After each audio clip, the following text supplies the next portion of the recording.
ॐ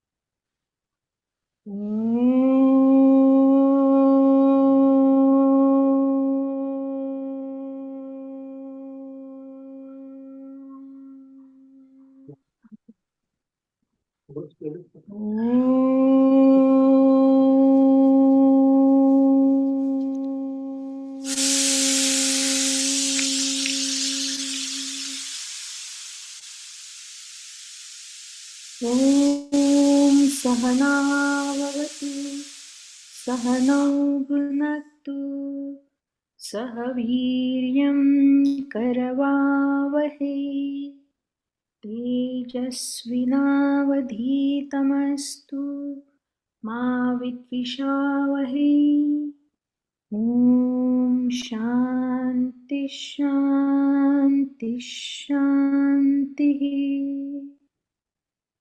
गुरुर्ब्रह्मा गुरुर्विष्णु गुरुर्देवो महेश्वरः गुरुः साक्षात् परब्रह्म तस्मै श्री गुरवे नमः।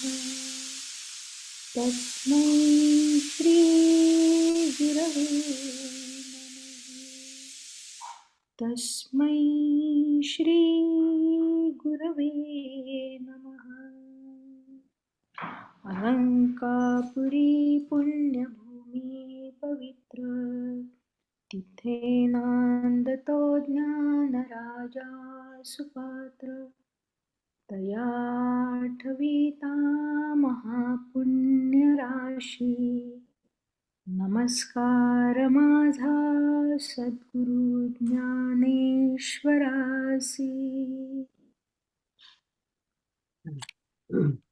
नमस्कार मंडळी, आपण 13व्या अध्यायात आजचा गोषवारा महेश वाचणार आहे. चालेल. भगवंतांनी 13व्या अध्यायाच्या 7व्या ते 10व्या श्लोकामध्ये 18 लक्षणे सांगून 11व्या श्लोकात सांगतात की हीच 18 लक्षणे म्हणजे ज्ञान आहे, बाकी सारे अज्ञान. माऊली 11व्या श्लोकाच्या ओव्या 615 ते 863 म्हणजेच 249 ओव्यांमध्ये अज्ञानी माणसांची लक्षणे सांगतात. म्हणजेच त्याच्या उलट ज्ञानी स्त्री पुरुषाची लक्षणे होतात. माऊली वेगवेगळी उदाहरणे देऊन ही अज्ञानी व्यक्ती राजसुखात म्हणजेच देह विषयसुख यात कशी रममाण असते याचा उलगडा करतात. ही व्यक्ती सुखसंकल्पनेत एवढी रममाण असते की तिला म्हातारपणीचा विचारच होत नाही. माऊली सांगतात, जसा कड्यावरून लवंडलेला गाडा किंवा डोंगराच्या माथ्यावरून घसरलेला धोंडा पुढे काय आहे ते पाहत नाही, तशी ही व्यक्ती सुखसंकल्पनेत एवढी रममाण असते की तिला म्हातारपणीचा विचारच होत नाही. ते म्हणतात की तारुण्य भोगीत असता उद्याच्या वृद्धात आजचे तारुण्य भोगीत असता उद्याच्या वृद्धातपणीची चावलच लागत नाही. ही व्यक्ती आंधळी पांगळी वाकडी कुरूप ह्या लोकांना पाहून गर्वाने हिणवते, परंतु असा विचार करत नाही की उद्या पण माझी हीच अवस्था होईल. म्हातारपणाची चिन्हे दिसत असतानाही मी आणखीनच तरुण आहे अशा भ्रमात ते राहतात. शरीरात असलेला रोग यांना जाणवत नाही. मुलाबाळांच्या आणि संपत्तीच्या सहवासात त्या व्यक्तीतले सात्विक विचार नष्ट होतो आणि बायको मुले संपत्ती ही क्षणिक आहेत, त्यांचा वियोग होईल हे दुःख त्यांना आगाऊ जाणवत नाही. ते बेफाम तारुण्याच्या उत्कर्षाने किंवा धनाच्या साह्याने चांगले वाईट अशी निवड न करता सर्व विषयांचे सेवन करत असतात. निषिद्ध गोष्टींबद्दल यांना खंत नसतो, तर ते त्याविषयी आनंदच करतात. ज्याचा सहवास धरू नये, ज्या मार्गाने वर्तन करू नये, जे श्रवण करू नये, ज्याची वाच्यता करू नये, ती ही मंडळी करीत असतात. कर्तव्य अकर्तव्याचा विचार तर यांना येतच नाही. शरीरातील प्रेमाने हे यांचे अज्ञान इतके दृढ असते की सज्ञान माणसांबरोबर यांची नेहमी झगडाच होत असतो. सत्पुरुषांनी दिलेल्या उपदेशांवर संशय घेऊन ते ग्रहण तर करतच नाहीत. पुढे माऊली अज्ञानाची लक्षणे सांगतात की सुगंधाच्या फुलामधील परागात भ्रमर घुटमळतो, तसे यांचे मन घर व प्रपंचात असते. साखरेच्या ढिगावरून माशी जशी उठत नाही, त्याचप्रमाणे यांचे मन स्त्रीच्या ठिकाणी रमलेले असते. जसे जनावर चिखलात रुतून बसते, तसे हे याच देही अथवा मेल्यावर पण त्याच जागेत भुजंग होऊन राहतात. पुढे समुद्राच्या लाटेचे उदाहरण देऊन माऊली सांगतात, तसाच खवळलेल्या सागरात नाव मोकळी सोडली असता जशी हेलकावे खाते, त्याचप्रमाणे यांना आवडती वस्तू मिळाली की सुखाने फुगतात ते, आणि नावडती वस्तू मिळाली की त्यांचं ते संकोचतात. यांची भक्ती ही फक्त सांसारिक फळ मिळण्याकरताच असते. ही अज्ञानी व्यक्ती दररोज वेगवेगळ्या देवांना भजते. त्यांची एकनिष्ठता ही नसतेच. असा जो भक्त चंचल वृत्तीने कोणत्याही देवाकडे धावतो, तो भक्त म्हणजेच प्रत्यक्ष अज्ञानच, असे माऊली म्हणतात. उपनिषदाच्या अभ्यासाला ही तयार होत नाही. योगशास्त्राला ची यांना आवड नसते. अध्यात्मशास्त्रात तर यांचे मनच लागत नाही. पुढे माऊली वेगवेगळ्या शास्त्रांची उदाहरणं देतात आणि सांगतात की कर्मकांडात ही माणसे तज्ज्ञ असतात. 18 पुराणे तोंडपाठ असतात. ज्योतिषात एवढे प्रवीण असतात की ते म्हणेल तेच घडतं.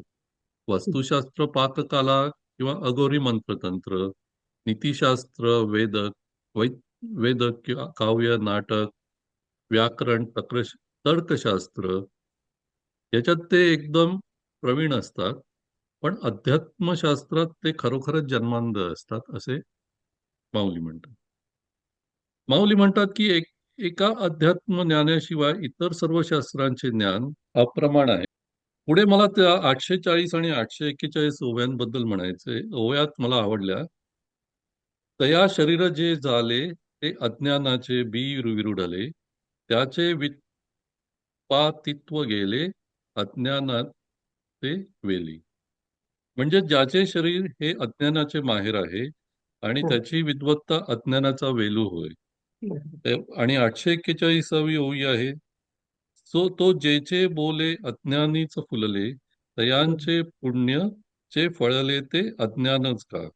म्हणजे तो जे जे बोलतो ते म्हणजे अज्ञानाची उगवलेली फुले आहेत, आणि त्याचे पुण्य हे त्याला त्याची अज्ञानाचीच फळे आले आहेत, असे समज. माऊली सांगतात की अज्ञानाचे हे मी तुला सांगितले, त्याच्या उलट केलेस म्हणजेच ते ज्ञान आहे. हो, हो. देवाचे गुप्त अभिप्राय तू प्रकट करावेस, हे जे देवाचे मनोगत ते तू आपल्या वक्तृत्वाने अज्ञानाची लक्षणे सांगण्याने स्पष्ट दाखवित आहेस, असे म्हणण्याने देखील तुझे चित्त संत मंडळी माझी स्तुती करीत आहेत असे तुला वाटून त्या भाराने दडपून जाईल, म्हणून हे बोलत नाही. परंतु अरे, आम्हा सहज संतोष झाला आहे, कारण की श्रवणसुखाच्या ज्ञानरूपी नौकेचा तू आम्हास योग करून दिला आहेस. तर आता यानंतर तो श्रीहरी जे बोलला ते लवकर सांग. असे संतांनी सांगितल्याबरोबर निवृत्तीदास ज्ञानेश्वर महाराज म्हणाले की, तर महाराज ऐका. देव असे म्हणाले.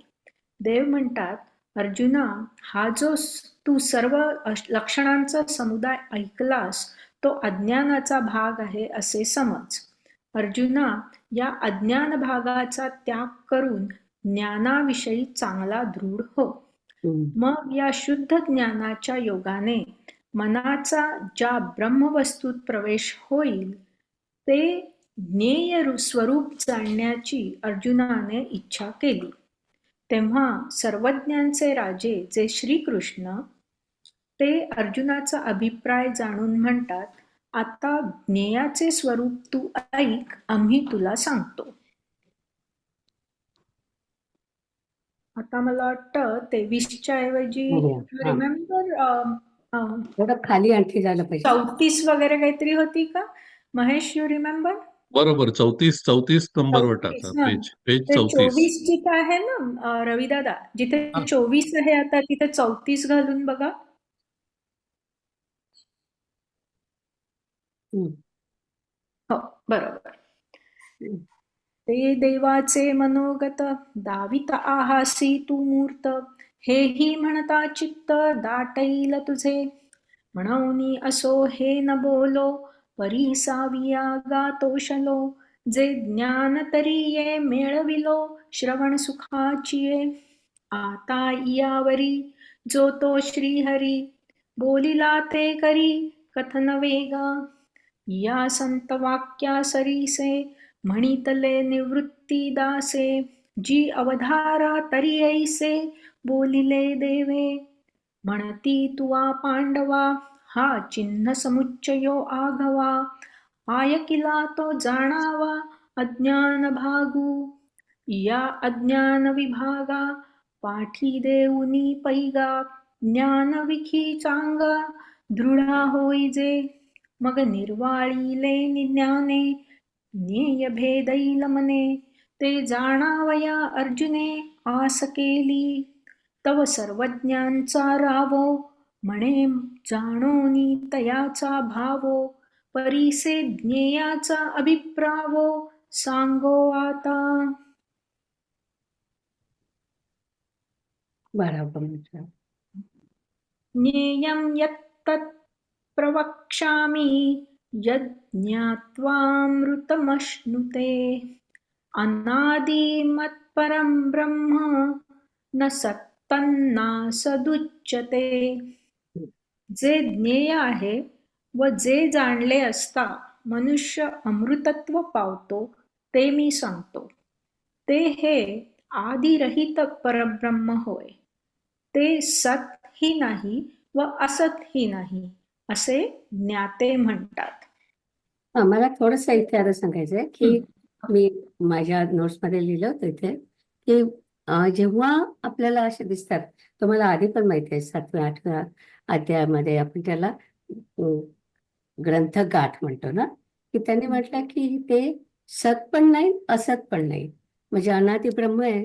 नॉर्मली आपण म्हणतो की अनादि ब्रह्म हे सत्य आहे, पण ते इथे ते म्हणतात की सत पण नाही असत्य नाही असं म्हणतात. म्हणजे तिथे सगळ्या व्याख्या संपतात आणि म्हणून म्हणतात की ती भाषा आहे ती मुखी होते, म्हणून ते म्हणतात की सत पण नाही असत नाही. फिजिकली इट्स अ सत राईट, पण साहित्यिकली साहित्यिकाच्या दृष्टीने ते असं म्हणतात. जाऊया पुढे. तर ब्रह्माला ज्ञेय म्हणावयाचे ते एवढ्याच करता की ते ब्रह्म ज्ञाना वाचून दुसऱ्या कोणत्याही उपायांनी जाणले जात नाही. हम्म. आणि जे ब्रह्म जाणल्यावर काहीच करावयाचे राहत नाही व ज्याचे ज्ञान जाणणाऱ्याला ज्ञेय स्वरूप करते. जे ज्ञेय स्वरूप जाणल्यामुळेच संसाराचे कुंपण काढून टाकून, म्हणजे संसाराचा निराश करून नित्यानंदाच्या पोटात जिरून जावे, म्हणजे नित्यानंद स्वरूप व्हावे. अर्जुना, ते ज्ञेय असे आहे की त्याला आरंभ नाही व ज्याला परब्रह्म असे स्वभावतः नाव आहे. जे नाही म्हणावयाला जावे तर जे विश्वाच्या आकाराने दिसते आणि ते ब्रह्म विश्वच आहे असे म्हटले तर विश्व हा मिथ्याभास आहे.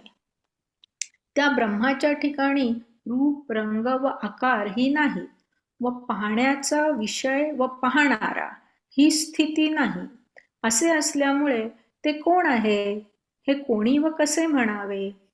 आणि जर ते खरोखरच नाही असे म्हणावे तर महत्त्वादी कोणाच्या ठिकाणी स्फुरतात आणि त्याच्या वाचून कुठले काय आहे? म्हणून जे ब्रह्म पाहून आहे नाही ही भाषा मुकी झाली. जे आहे म्हणता येत नाही व जे नाही म्हणता येत नाही. व ज्या ब्रह्माच्या ठिकाणी विचाराची वाट मोडली आहे ज्याच्या संबंधाने काही विचार करता येत नाही. डेरा, घागर व परळ यामध्ये माती जशी त्या त्या आकाराने असते, त्याप्रमाणे ही ब्रह्मवस्तू सर्व जगात सर्व पदार्थ होऊन राहिली आहे. तरी ज्ञेय ऐसे म्हणणे, वस्तुते येणेंची कारणे, जे ज्ञाने वाचूनी कवणे, उपाये नसे. आणि जाणीतले यावरवते, काही करणे नाही जेथे, जाणण्याची तन्मयाते आणि जयाचे, जे जाणीते लयासाठी, संसाराची काढुनिया काठी, जिरोनी जाई जे पोटी नित्यानंदाचा, ते ज्ञेयगा ऐसे आदी जयानसे, परब्रह्म आपैसे नाव जया, जे नाही म्हणो जाईजे, तव विश्वाकार देखिजे, आणि विश्वची ऐसे म्हणीजे, तरी हे माया, रूप वर्ण व्यक्ती, नाही दृश्य दृष्टा स्थिती, तरी कोणे कैसे का आथी म्हणावे पा, आणि साचची जरी नाही, तरी महदादिक कोणे ठाई, स्फुरत कैचे काई, तेणे वीण असे. म्हणोनी आथी नाथी हे बोली, जे देखोनी मुखी जाहली, विचाराची मोडली वाट जेथे, जैसी भांडघट शरावी, तदाकारे असे पृथ्वी, तैसे सर्व होऊनिया सर्वी, असे जे वस्तू. सर्वतः पाणिपादं तत्सर्वतोक्षिशिरोमुखं, सर्वतः श्रुतिमश्लोके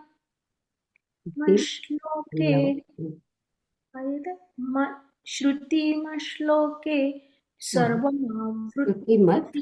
आणि पुढेच श्रुतिमल्लोके आहे मला वाटतं ते. Okay, yes Shruti Malloke, correct. Shrutimaloke असं असेल ना. त्याला हातापाय सर्व आहेत, त्याला डोळे मस्तक मुख सर्वत्र आहेत, त्याला कान सर्वत्र आहेत, याप्रमाणे ते विश्वामध्ये सर्वाला व्यापून राहिले आहे.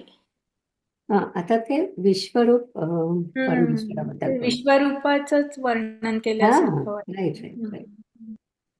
सर्व देशांमध्ये व सर्व कालांमध्ये देशकालाहून जी वस्तू वेगळी न होता, जी क्रिया स्थूलाकडून व सूक्ष्माकडून म्हणजे देहाकडून व अंतःकरणाकडून होते, तेच ती क्रियाच ज्याचे म्हणजे ब्रह्माचे हात आहेत.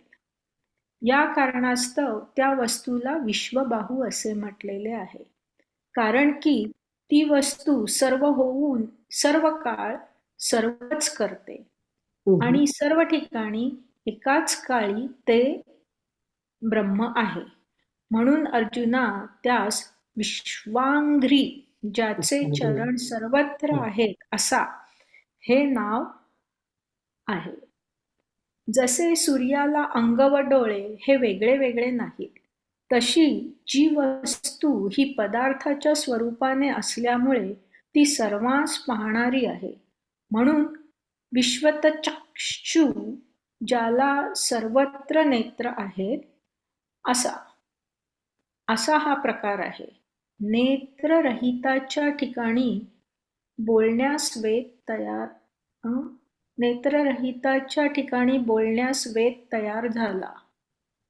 जे सर्वांच्या मस्तकांवर नित्य सर्व प्रकाराने नांदत आहे, अशी स्थिती असल्यामुळे त्यास विश्वमूर्धा म्हणजे सर्वत्र मस्तके असलेला असे म्हटले आहे. अर्जुना, असे पहा की अग्नीच्या ठिकाणी जसे अग्नीचे स्वरूप तेच मुख असते, तसे जे ब्रह्म सर्व अंगाने सर्व भोगीत आहे. या कारणाने अर्जुना त्याला विश्वतोमुख म्हणजे ज्याला सर्वत्र मुखे आहेत असा हा प्रकार श्रुतीच्या बोलण्यात आला. आणि जसे आकाश सर्व वस्तूस मिळून आहे, त्याप्रमाणे ज्याला शब्दमात्राच्या ठिकाणी कान आहेत, म्हणून आम्ही त्यास सर्व ठिकाणी ऐकणारे असे म्हणतो. याप्रमाणे जे सर्व पदार्थ मात्रास व्यापून आहे, हे बुद्धिवान अर्जुना, सहज विचार करून पाहिले तर विश्वतचक्षु या श्रुतीने त्या वस्तूच्या व्याप्तीचे वर्णन केले. एरवी ब्रह्म हे सर्व शून्यपणाचा शेवट आहे. हाही सिद्धांत ज्या ठिकाणी सहन होत नाही, त्या ब्रह्मवस्तूच्या ठिकाणी हात, पाय, डोळे हे बोलणे कुठे आहे? एका लाटेने दुसऱ्या लाटेला गिळून टाकले असे कळते किंवा असे आपल्याला वाटते, परंतु तेथे ग्रासणारे हे ग्रासिले जाणाऱ्याहून वेगळे आहे काय? त्याप्रमाणे खरोखर जे एक आहे, तेथे व्यापले जाणारे व व्यापणारे कुठे आहे? परंतु बोलण्याकरता व्याप्य व व्यापक असा भेद क्षणभर करावा लागतो. शून्य म्हणजे काही नाही हे जेव्हा दाखवायचे असते, तेव्हा एक बिंदुले पूज्य म्हणजे काही नाही ही दाखवणारी आकृती काढावी लागते. त्याप्रमाणे अद्वैत जेव्हा शब्दांनी सांगावयाचे असते, तेव्हा द्वैत करावे लागते. क्या बात आहे. अर्जुना, अद्वैताचे वर्णन करण्याकरिता द्वैत अंगीकारले नाही तर गुरु शिष्यांच्या संप्रदायाला पूर्णपणे अडथळा येईल व बोलणेच खुंटेल. अर्जुना, म्हणून श्रुतीने द्वैताच्या साहाय्याने अद्वैताच्या ठिकाणी वर्णन करण्याचा मार्ग मोकळा करून दिला. खूप महत्वाचं आहे की आपल्याकडे आपण म्हणतो की आपण अद्वैतवादी आहेत आणि पण आपल्यामध्ये द्वैत का असतं? कारण वी नीड दॅट की ते द्वैत असतं, त्याच्याकडून आपण अद्वैताकडे जातो. अगदी खूपच मला ते शून्याचं ते खूप आवडलं. म्हणजे शून्य काहीच नाही हे सांगण्यासाठी तुम्हाला एक टिंब तर शून्य दाखवायला ठेवायला. लागतं. खरंय, खूपच सुंदर आहे. ते ज्ञेय ब्रह्म ज्या प्रकाराने या सर्व दृश्य आकार मात्रामध्ये व्यापून आहे, तोच प्रकार आता ऐक. आघवांची देशी काळी नवता देश काळा वेगळी, जे क्रिया स्थूळास्थूळी तेची हात दयाचे, तया ते या कारणे विश्वबाहू ऐसे म्हणणे, जे सर्वची सर्वपणे सर्वदा करी आणि समस्ताही ठाया, एकेकाळी धनंजया आले असे म्हणोनी जया,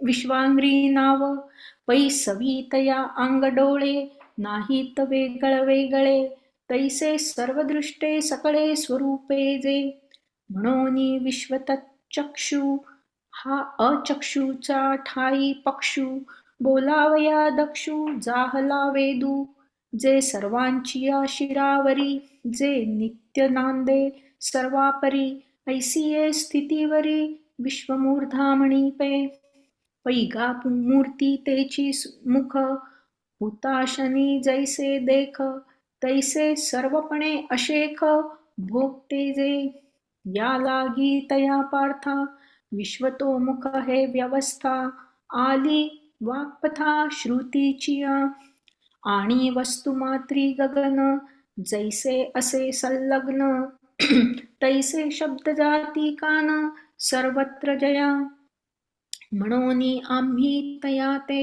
म्हणो सर्वत्र ऐकते, एवं जे सर्वांते आवरूनी असे, एरवी तरी महामती विश्वतचक्षु इया श्रुती, तयाची व्याप्ती रूप केले, वाचुनी हस्तनेत्र पाये, हे भाषते थके आहे, सर्व शून्यत्वाचा नस आहे निष्कर्षू जे, परी कल्लोळा ते कल्लोळे ग्रसिजत असे ऐसे कळे, परी ग्रसिते ग्रासा वेगळे आहे काही, तैसे साचची जे एक तेथके व्याप्य व्यापक, परी बोलावया नावेक करावे लागे, पै शून्य जै दावावे जाहले, तै बिंदुले एक पाहिजे केले, तैसे अद्वैत सांगावे बोले, तई द्वैत कीजे.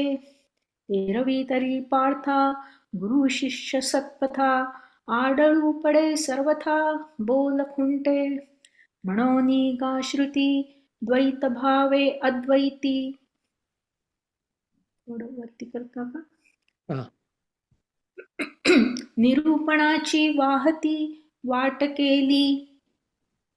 तेची आता अवधारी. इये नेत्र गोचरे आकारी. ते ज्ञेय जिया परी व्यापकासे. इथपर्यंतच आहे ना माझं? झालं ना? हा, तिथपर्यंत. गुड. महेश बसतात. चालेल.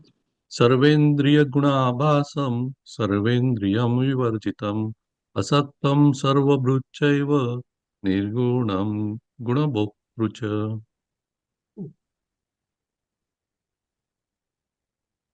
सर्व चक्षुरादी इंद्रिये व सत्वादी गुण यांच्या आकाराने ते भासते असे दिसते, पण ते स्वतः सर्व इंद्रियांनी विरहित आहे.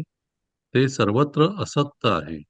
तथापि सर्वभूत म्हणजे सर्वसाधारण करणारे आहे. ते निर्गुण आहे, परंतु सर्व गुणांचे पालन करणारे आहे. तरी हे अर्जुना, ते ब्रह्म असे आहे की जसे अवकाशांच्या ठिकाणी आकाश व्यापून आहे, किंवा अथवा वस्त्रांमध्ये तंतू जसा वस्त्र होऊन आहे.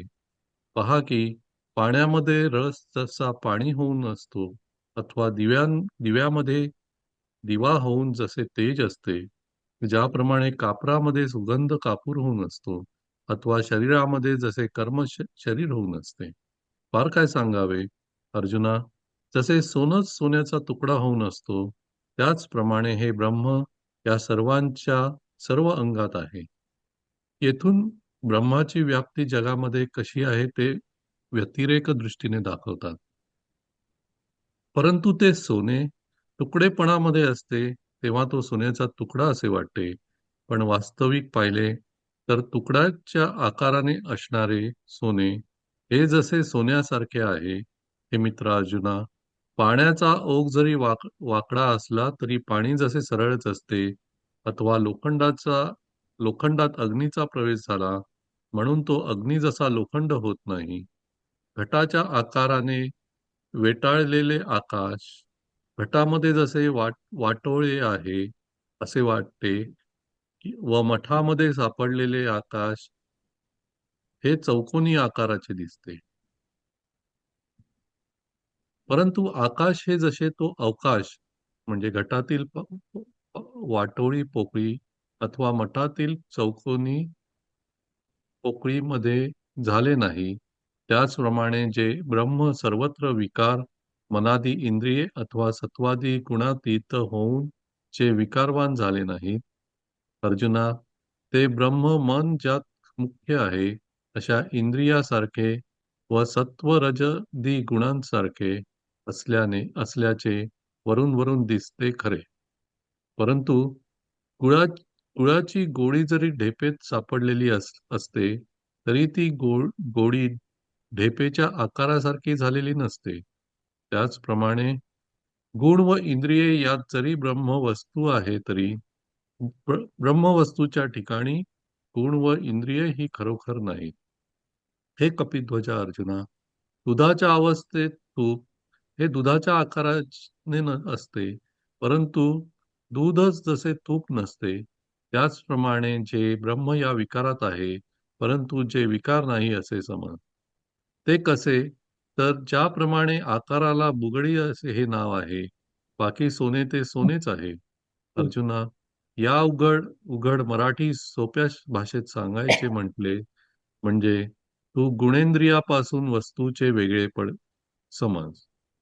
नाम, रूप, संबंध, जाती, क्रिया व भेद हे सर्व आकारासंबंधी बोलणे आहे. वस्तूला हे बोलणे नाही. ते ब्रह्म कधीही गुण होत नाही आणि त्याचा व गुणांचा काही एक संबंधही नाही. पण गुण हे त्याच्याच ठिकाणी भासतात. अर्जुना, एवढ्यामुळेच अज्ञानी लोकांच्या मनात असे वाटते की ही वस्तूच गुणाला धारण करते. पण अर्जुना, त्या वस्तूचे ते गुणाला पण अर्जुना त्या वस्तूचे ते गुणाला धारण करणे असे आहे की जसे आकाश ढगांना धारण करते अथवा आरसा जसा प्रतिबिंबाला धारण करतो, पाणी जसे सूर्याच्या प्रतिबिंबाला धारण करते अथवा सूर्याची किरणे जशी मृगजळाला धारण करतात. अर्जुना, त्याचप्रमाणे वास्तविक संबंधापासून व या सर्व विकारांना ते निर्गुण ब्रह्म आधार होते. परंतु विकारास आधार आहे हेही म्हणणे व्यर्थच आहे, कारण ते भ्रमाच्या कल्पनेचा अंगीकार करून म्हटलेले आहे असे समज. आणि एखाद्या तरी पुरुषाने स्वप्नात जसे राज्य करावे त्याप्रमाणे निर्गुण ब्रह्माने गुणांचा भोग घेणे होय. म्हणून गुणांचा संबंध अथवा गुणांचा भोग याचा निर्गुण ब्रह्माच्या ठिकाणी संबंध आहे असे बोलू नये.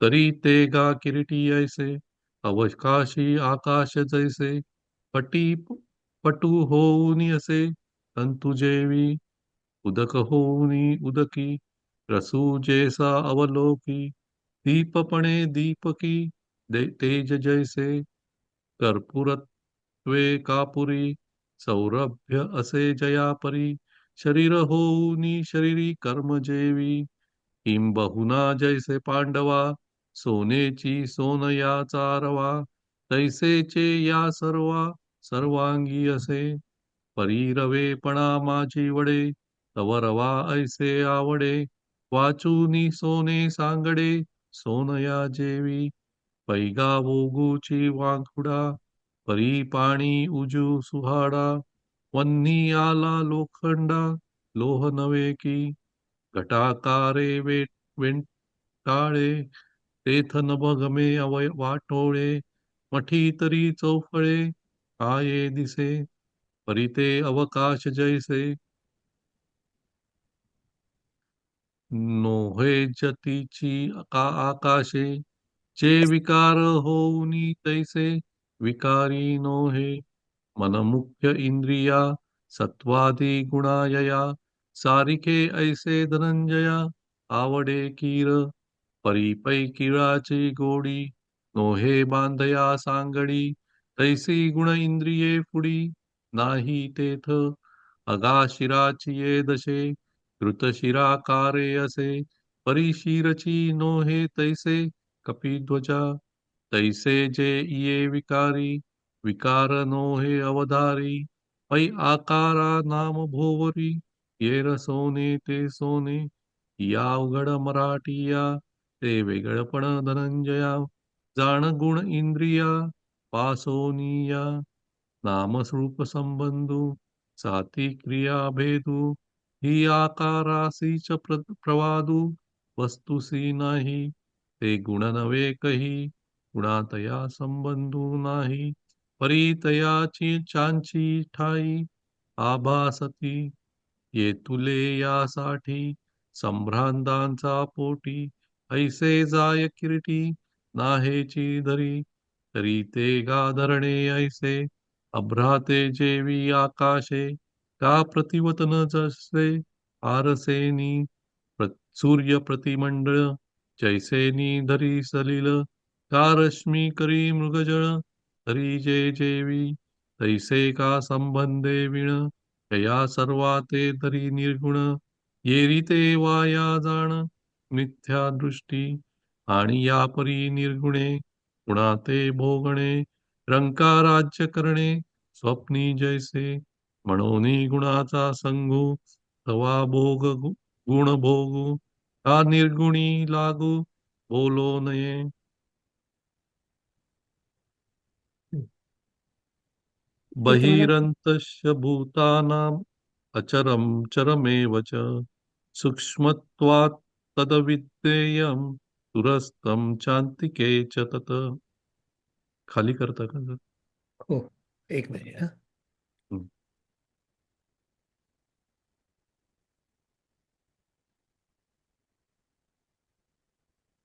ओके. ते भूतमात्रांच्या बाहेर आहे, आत आहे. ते अचर आहे आणि चरही आहे. सूक्ष्मत्वामुळे ते पूर्णपणे जाणण्याला अशक्य आहे. तसेच ते दूर आहे व समीपही आहे.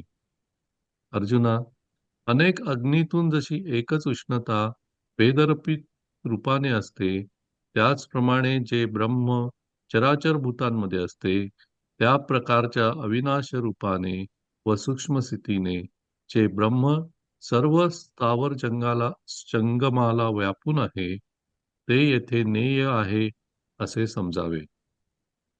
जे एक चराचरांच्या आत व बाहेर, जे एक जवळ व दूर आहे इतकेच नव्हे, तर ज्या एका वाचून दुसरा प्रकार मुळीच नाही. अर्जुना, क्षीर समुद्राची गोडी क्षीरसागराच्या मध्यभागी फार व काठाशी थोडी, हे प्रकार जसे क्षीरसागराच्या ठिकाणी नाहीत, त्याचप्रमाणे जे सर्व बाजूंनी पूर्ण आहे, स्वेदजादी करून वेगळ्या प्राण्यात ज्याच्या व्याप्तीत न्यूनता नाही, हे श्रोत्यांच्या भूषणा.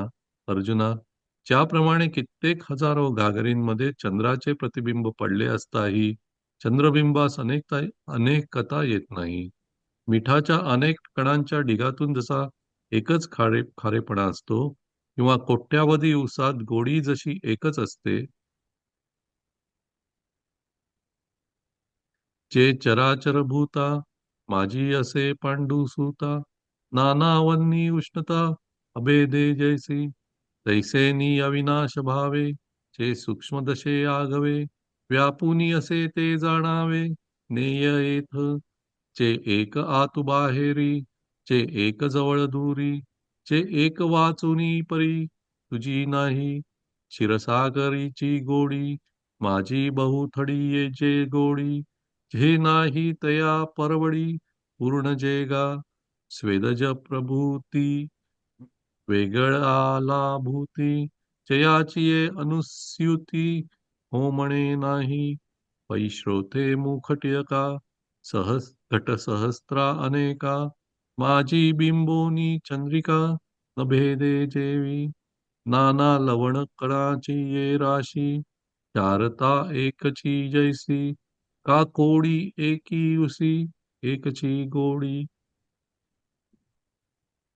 मग झालंय. अं, मृणाल म्हणते ना. Yeah. 16व्यापासून. अविभक्तं च भूतेषु विभक्तमिव च स्थितं भूतभर्तृ च तज्ज्ञेयं ग्रासिष्णु प्रभविष्णु च. ते तत्वतः अविभक्त आहे, तरी भूतांच्या ठिकाणी नाना प्रकारच्या रूपांनी विभागल्यासारखे आहे. भूतांचे पालन करणे ते आहे. संहारकाली भूतांचा ग्रास करणारे, उत्पत्तीकाली उत्पन्न करणारे ते आहे. याप्रमाणे जाणावे. त्याप्रमाणे अनेक भूतमात्रांमध्ये जे एकसारखे व्यापून राहिले आहे व हे चांगल्या बुद्धीच्या अर्जुना, जे ब्रह्म विश्व ह्याच कोणी एका कार्याला कारण आहे. म्हणून ज्याप्रमाणे लाटा समुद्रापासून उत्पन्न होतात व त्या लाटांना जसा समुद्रच आधार असतो, त्याप्रमाणे ज्या ब्रह्मापासून हा भूताकार उत्पन्न होतो, तेच ब्रह्म त्या भूताकाराला आधार आहे. बाल्य, तारुण्य व वृद्धावस्था या तिन्ही अवस्थात शरीर जसे एकच आहे, त्याप्रमाणे जगाच्या उत्पत्ती, स्थिती व लय या तिन्ही स्थितीत जे ब्रह्म अखंड एकसारखे असते. सायंकाल, प्रातःकाल व मध्यान्ह काल या क्रमाने संबंध दिवसही होत जात असताना जसे आकाश बदलत नाही, हे प्रियोत्तमा अर्जुना, जगाच्या उत्पत्तीच्या काली ज्याला ब्रह्मदेव असे म्हणतात व व्याप्तीकाली, पालनकाली जे विष्णू या नामाला प्राप्त झाले, मग जेव्हा हा जगदाकार नाहीसा होतो, त्यावेळी ज्यास रुद्र असे म्हणतात व रजस, सत्व, तमादी 3 गुण उत्पत्ती, स्थिती, लय ते देखील नाहीसे होतात, त्यावेळेला जे ब्रह्म शून्य निर्धर्म होऊन राहते. आकाशाचे शून्यत्व गिळून सत्वादी तिन्ही गुणांचा नाश करून जे शून्य असते तेच महाशून्य होय. हे खूप महत्वाचं आहे. अशाबद्दल एक मिनिट थांब इथे. की महाशून्याची त्यांनी व्याख्या दिली आहे की आपल्याला वाटतं शून्य म्हणजे आकाशाचं जिथे संपतं तिथे आपण शून्य म्हणतो. पण तसं नाही आहे. आपल्याला जेव्हा प्रलय होतो तेव्हा सगळंच केलेलं असतं तरी सुद्धा जे राहतं ते महाशून्य म्हणजे परमेश्वर ब्रह्म बेसिकली. आणि ब्रह्माची म्हणजे व्याख्या केली आहे त्यांनी खूप सुंदर केली आहे की सगळं संपल्यानंतर जे काय राहतं ते महाशून्य. Very good. हा, जाऊया पुढे. तैसे अनेकी भूत जाती जे आहे एक व्याप्ती विश्वकार्या सुमती कारण जेगा म्हणून हा भूताकारू जेथोनी तेची तया आधारू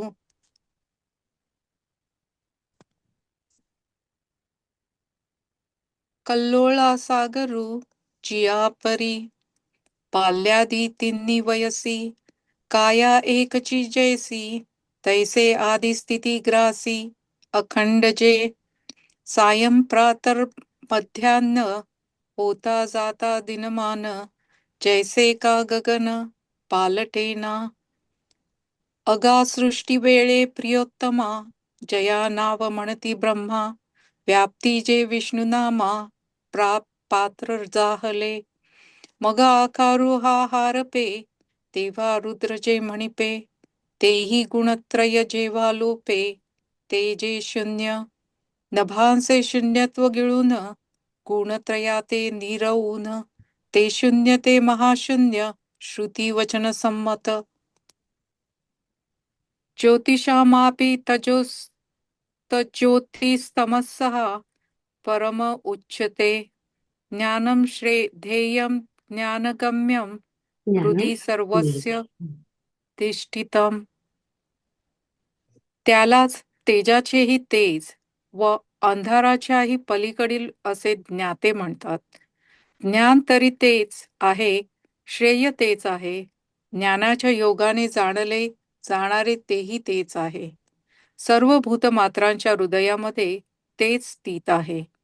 जे ब्रह्म अग्नीला चेतविणारे आहे व चंद्राला अमृत देणारे आहे व ज्या ब्रह्माच्या प्रकाशाने सूर्याचे डोळे पाहतात, ज्याच्या उजेडाने ताऱ्यांचे समुदाय प्रकाशले जातात व ज्याच्या तेजाने सूर्य सुखाने वावरतो, जे ब्रह्म आरंभाचा आरंभ आहे, वाढीची वाढ आहे, बुद्धीची बुद्धी आहे व जे जीवाचा जीव आहे, जे मनाचे मन आहे, जे डोळ्यांचा डोळा आहे, जे कानांचे कान आहे व वाचेची वाचा आहे, जे प्राणांचा प्राण आहे,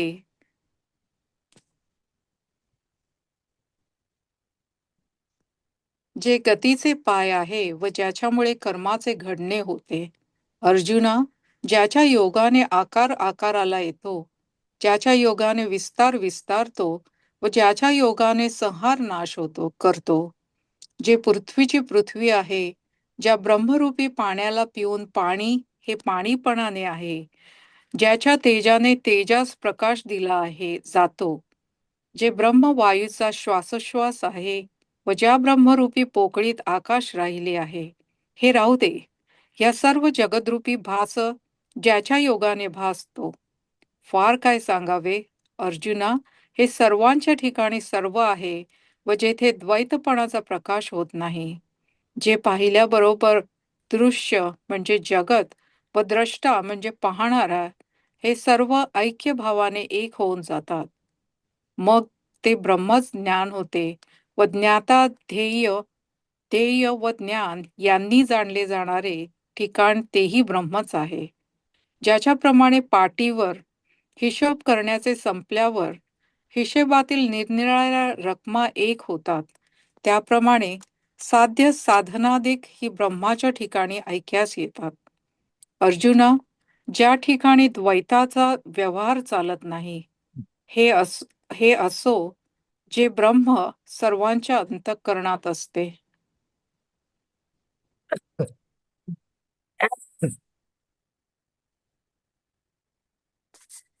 जे अग्नींचे दीपन, जे चंद्रांचे जीवन, सूर्यांचे नयन, देखती जेणे, जयाचे नि उजियेडे, तारांगण उभडे, महातेज सुरवाडे, जेणे रहाटे.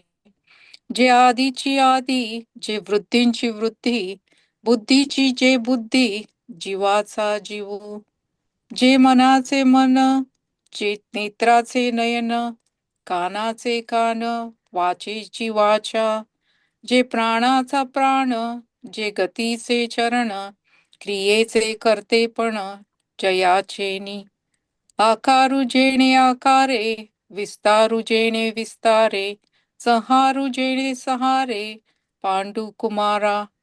जे मेदिनीची मेदिनी, जे पाणी पिऊनी असे पाणी, तेजा दिवे लावणी, जेणे तेजे, जे नाही, इथे वायूचा थांबते. श्वासोश्वासू.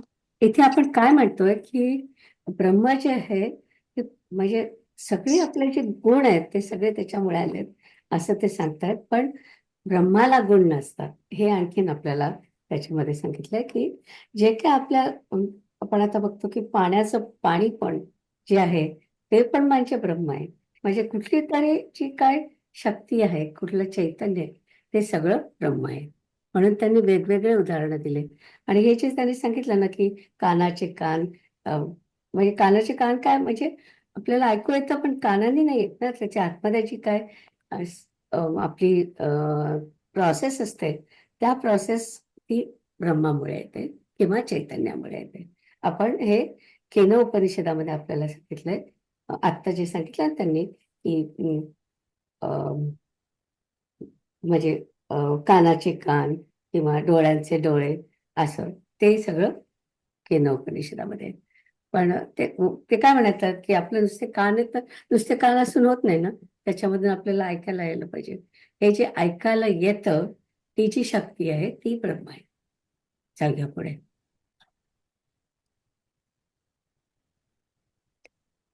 जे वायूचा श्वासोश्वासू, जे गगनाचा अवकाशू, हे असो आघवाची आभासू, आभासे जेणे, किंबहुना पांडवा, जे आघवेची असे आघवा, जेथ नाही रिंगावा, द्वैत भावासी, जे देखील याची सवे, दृश्यद्रष्टा हे आघवे, एक वाट कालवे, सामरस्ये, मग तेची होय ज्ञान, ज्ञाता ध्येयहन, ज्ञाने गमिजे स्थान, तेही तेची, जैसे सरलिया लेख, आख होती एक, तैसे साध्य साधनाधिक, ऐक्यासी ये, अर्जुना जिये ठाई, न सरे द्वैताची वाही, हे असो जे हृदयी, सर्वांचा असे. आपण थांबूया इथे आता. पुढच्या वेळी बोलूया. ओके हा. ओके. एवढंच होतं ना? एवढंच होतं निलिमाताई. हो का? मला हो. वाटलं की नाही होतं. नाही, नाही, एवढंच होतं. ओके, गुड, व्हेरी गुड, छान झालं.